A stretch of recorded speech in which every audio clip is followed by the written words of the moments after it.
more A7IV specs have been leaked. Let's go ahead and get into the meat and potatoes. Terry Warfield is so pumped. I cannot wait for the Sony A7IV. Let's go. Real quick, I gotta let you know that it's all dark down here because it's junk everywhere. We're painting, it's tape hanging, it's plastic hanging and all that, and I was about to clean up, but yo, that's not about to happen tonight. So I tried to hide it with the darkness. Y'all can probably still see it, but whatever. Let's hop into it. Sony Alpha rumors, September 16th. So I'm a couple days late. Rumor: Sony A7IV has A7S3 body, same A7S3 heatsink, and takes SD and CF Express Type A cards. That's a lot. It doesn't seem like a lot. We're gonna dissect that in 1 second, but there's more little tidbits, right? And by the way, I did just talk about the most recent rumors too. There was an old lady following me around in that video. It was actually pretty funny. Hi. Oh, it's a Sony. It is a Sony. Yeah, they're gonna lose it. They're gonna lose it if. Man. But I'll leave that up there because we talked about some of those earlier specs and leaks in detail, which I'm not going to go back into detail on those, so watch that after this video. But more rumored specs. Launch in October. We'll talk about that in 1 second. Newly developed 33 megapixel sensor. We already talked about that in the last video that I just referenced. 4K 30 videos oversampled from 7K. That's new news. We're going to talk about that. 5.5 stops of in-body stabilization. Talked about that in the last video. Same A7S3 body design. We did not talk about that. We're going to talk about that now. Full-size HDMI. We did not talk about that. We're going to talk about that now. And UHS 2 SD cards and CF Express Type A cards. That tells us a lot without telling us a lot. So let's start at the top, right? Launch in October. Yo, the A7IV release is imminent, man. We keep getting all of these, you know, little tidbits. October, November, if chip supply shortages allow. I don't know how that's gonna work out. I mean, it's hard to get chips everywhere. So hopefully we'll get lucky and there will be enough A7IVs to go around when it launches. But I'm calling a November very, very tight limited launch. I could be wrong, but that is my thought. Newly developed 33 megapixel sensor. We talked about that. 4K 30 videos oversampled from 7K. That's huge. But the first thing I want to talk about is the body. I'm not mad at the A7S3 body. In fact, I'm using the A7S3 right now. I feel like the A7S3 body, I have an A7 III also. A7S3 body is way better ergonomically than the A7 III body was. Now, I'm a fan of Sony's body styles. I know some of y'all don't really like them. Oh, it's too sharp ears. Look, go get you a Canon then. We talking about Sony. I don't mind the A7 IV ergonomics at all. Is it perfect? Obviously not. But if you think that Sony's gonna develop a new body for the A7 IV when they got the Alpha 1 body out there, that they did not redesign that camera at all. The A7S3 is out there and the A7R4 is out there. Do you think they're gonna redesign the body for the A7 IV? No. So we will absolutely see A7S3 body, which I'm cool with. That also probably means flippy screen. Now it does say that it takes the SD and CF Express Type A cards and also has a A7S3 heatsink. Great. A7S3, FX3 basically don't even overheat unless you out in the freaking desert somewhere filming 4K 120 frames a second for 3 hours.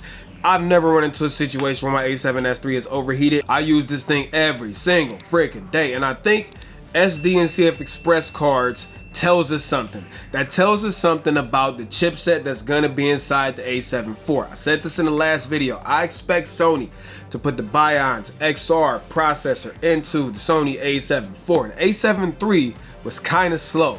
This means if they're putting CF Express Type A cards in there, it's got to have a faster motherboard, faster all that stuff.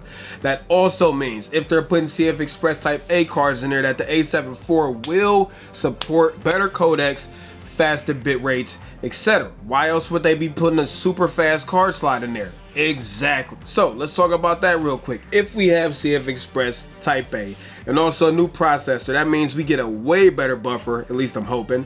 That also means that I can see us getting some better codecs, like I said. Now, I don't think we'll see like all of these intro recordings and raw recording. They're not going to take the sauce away from the A7S3, but I'm pretty sure we will see some long GLP formats, at least in 10-bit, maybe not 422, probably 420. So let's go ahead and talk about frame rates and all of that stuff. This says that 4K 30 videos oversample from 7K. That's where that 33 megapixel sensor was kicking in at. Now, I don't know if y'all recall with the A7 III, the 4K out of that camera It's beautiful. That's oversampled from what, I think 5.5K. This is being oversampled from 7K. Now, obviously, it's not gonna be full sensor readout without some trickery, right? I'm sure we'll see some type of pixel binning or line skipping, more likely pixel binning, but 4K 30 being oversampled from 7K means we should get some super buttery 4K 30. Now, that also begs the question, what about 4K 60? I think 4K 60 will make an appearance. I hope it makes an appearance, but I don't think it's gonna be everything that we think it's gonna be. We gotta be realistic here. They're not gonna outclass the A7S III. I'm calling 1080p 120 frames per second in 10-bit, no 422, but 420 in 10-bit, and 4K 60 in 10-bit, no 422, only 420. That's my theory, okay? I'm sticking with that. I'm rolling with it. But great to see 4K 30 be oversampled from 7K. I would love to know what's going to happen with 4K 60 and all the other frame rates, but I guess, you know, time will tell, right? 5.5 stops of in-body image stabilization. We talked about that last video. All that is the standard Sony stabilization plus active mode, which is dope. That means it'll also record gyro data for Catalyst browse, which is dope. Now, this is one thing I wasn't expecting. Full-sized HDMI. I really hope so, because I cannot stand the micro HDMI port on the A7 III. Every time I have to plug up the stupid friggin' adapter, I just want to smack the whole camera over. So, full-size HDMI, hopefully, and again, UHS 2 SD cards and CF Express Type A cards. So, to wrap this up, a lot of this is stuff that we already knew, but this new stuff, 4K 30, oversampled from 7K, A7S III body, heatsink, full-size HDMI, and the acceptance of higher speed SD cards and CF Express Type A, that gives us a lot of data to work with and kind of know what camera we should be expecting. So I think the A7 IV is going to be the upgrade we all wanted. Obviously, we're not going to get everything, but I think most of the stuff we want, like the flippy screen and all of that good stuff, I think we're going to get it with the A7 IV. So anyways, now that we got that out the way, let me know your thoughts on these recent A7 IV rumors. Let me know down in the comments. I'm very curious to know your thoughts.